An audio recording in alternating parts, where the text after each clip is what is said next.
Hello friends, today in this video we are going to learn one sentence pattern and it is our part number 7.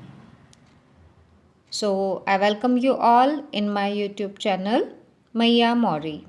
So let's start that which kind of sentences we are going to learn in this video.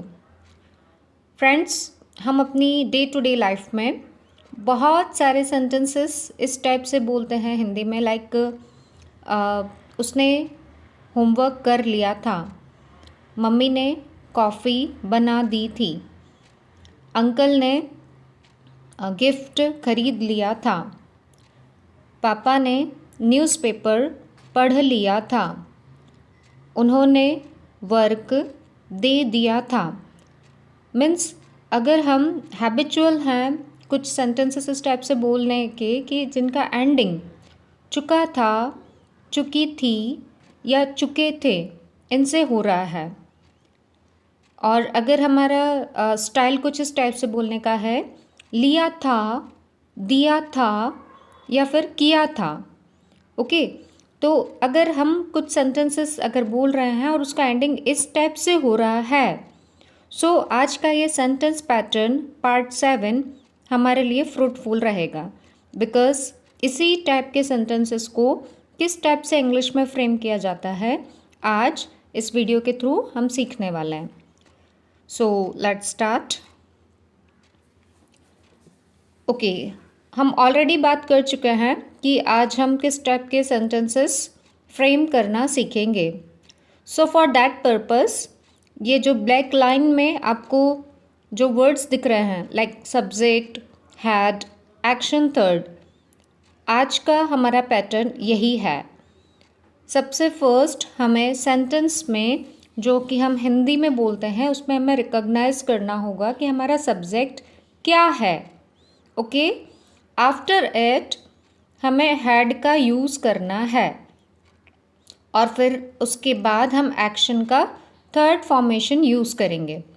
So it is very simple trick to frame such kind of sentences which we are using in Hindi with ending लिया था, दिया था, किया था या फिर चुका था, चुकी थी, चुके थे। ओके, सो अब ये सब्जेक्ट, हैड और एक्शन क्या होता है ये हम सीखेंगे। Yes, subject means one who does work. Means कोई अगर हम सेंटेंस फ्रेम किया हमने, उस सेंटेंस में डूअर जो होता है वही कहलाता है सब्जेक्ट। मीन्स अगर हमारा सेंटेंस हिंदी में ऐसा है कि वह कॉफ़ी पी चुका था, तो इस सेंटेंस में हमारा सब्जेक्ट होगा वह। उसने टेस्ट दे दिया था, इस सेंटेंस में हमारा सब्जेक्ट होगा उसने, मीन्स वह। Okay, I hope subject identify करना आपने सीख लिया। नाउ हैड, आज का जो हमारा पैटर्न है उसमें एंडिंग हो रहा है जिस पर्टिकुलर वर्ड से, उसे शो करने के लिए हमें अपने सेंटेंस में आफ्टर सब्जेक्ट ऐड करना होगा हैड। और ये हैड चाहे हमारा सब्जेक्ट कुछ भी हो, I, we, you, they, name of one person और name of more than 2 person, सभी के साथ हम हैड का यूज़ करेंगे। Okay, after that we will use action and its third formation.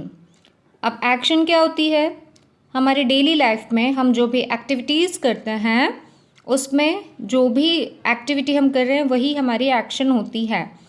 As you can see on the screen some words are there of action for example purpose only, like go, come, drink, eat, play, dance, ये सभी actions हैं। और इसी तरह से बहुत सारी actions हम बोलते हैं, हम करते भी हैं। Okay, but keep one thing in your mind, हम बेस फॉर्म, ये जो वर्ड्स दे रखे हैं ये सभी बेस फॉर्म में है, मीन्स फर्स्ट फॉर्मेशन में है, और हमें इनका थर्ड फॉर्मेशन यूज़ करना है। ओके, आई होप इतना आपने अंडरस्टैंड किया। Now let's try to convert our Hindi sentence into English. Yes, अब हिंदी sentences आपको लेफ्ट हैंड साइड दिख रहे हैं and in right hand side its explanation और translation is there. अब इस टाइप के सेंटेंसेस हम मेकिंग कैसे करें, आज के पैटर्न में हम ऑलरेडी थोड़ा तो सीख चुके हैं. First sentence in Hindi is उसने रामायण का एपिसोड देख लिया था. अब यहाँ पे हमें रिकॉग्नाइज करना है कि सब्जेक्ट कौन है. सो यहाँ पे ही सब्जेक्ट का रोल प्ले कर रहा है. अब ही के बाद हमें अकॉर्डिंग टू पैटर्न यूज़ करना है हैड. He had. अब एक्शन क्या हो रही है, यहाँ पे एक्शन है देखना, और एंटरटेनमेंट पर्पस के लिए हम जो भी चीज़ें देखते हैं वहाँ यूज़ करते हैं हम वॉच, और वॉच का हमें थर्ड फॉर्म यूज़ करना है. So he had watched Ramayan episode. हमारा जो पैटर्न है subject, had and action third, इसके बाद जो भी आपके हिंदी सेंटेंस में वर्ड बच रहे हैं उन्हें अदर वर्ड्स को आप एक्शन थर्ड फॉर्म के बाद यूज़ करेंगे. Now next sentence in Hindi is मैंने न्यूज़पेपर पढ़ लिया था. Now who is doer here, मैंने मीन्स आई. ओके, आई, और उसके बाद हमें यूज़ करना है हैड. अब पेपर को पढ़ना, पढ़ना यहाँ पे एक्शन है, और एक्शन का हमें थर्ड फॉर्म यूज़ करना है. रीड का थर्ड फॉर्म का भी स्पेलिंग यही होता है, सिर्फ प्रोनाउंसिएशन चेंज हो जाता है. तो प्रोनाउंसिएशन यहाँ होगा उसका read. So your full sentence is I had read newspaper. Now next sentence in Hindi is Prachi ने होमवर्क कर लिया था. Now who is doer here, yes, doer is Prachi. So after subject we will add had.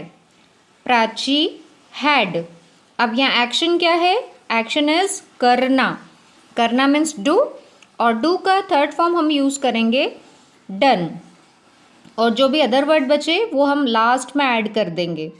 So our complete sentences Prachi had done homework.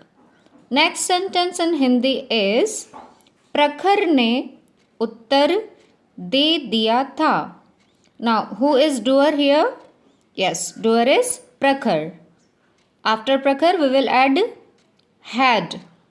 अब उत्तर देना, देना means give. Give का third form use करेंगे हम गिवन, और जो रिमेनिंग पार्ट बचा उसे लास्ट में यूज़ करना है. So our sentence is Prakhar had given answer. Next sentence is हमने शतरंज खेल लिया था. हमने means we. We had action third form played chess. Next sentence आपने डांस कर लिया था. Doer is you. Had action third form danced. Next sentence बच्चों ने क्रिकेट खेल लिया था. Doer is children. After it had, third form of action played cricket. Children had played cricket. Now I hope you just understand that how to frame these particular kind of sentences. Now for practice purpose, one action is mentioned here, that is give, and its third formation is given. अब एक given word use करके, action का use करके हमें कुछ sentences बनाना है. मैंने party दे दी थी. I had given party. आपने पार्टी दे दी थी. You had given party. हमने पार्टी दे दी थी. We had given party. उन्होंने पार्टी दे दी थी. They had given party. Ram ने पार्टी दे दी थी. Ram had given party. Deepika ने पार्टी दे दी थी. Deepika had given party. So friends, अभी हमने सिर्फ और सिर्फ एक एक्शन को यूज़ करके बहुत तरीके के सेंटेंसेस फ्रेम किए. सेम वे में आप भी कोई दूसरे एक्शन लेके एज प्रैक्टिस पर्पस ओनली आप बहुत सारे सेंटेंसेस बना सकते हैं। I hope this video is fruitful for you. Thanks for watching the video. If you like this video, so please like, share and subscribe the channel Maya Mori. Thank you.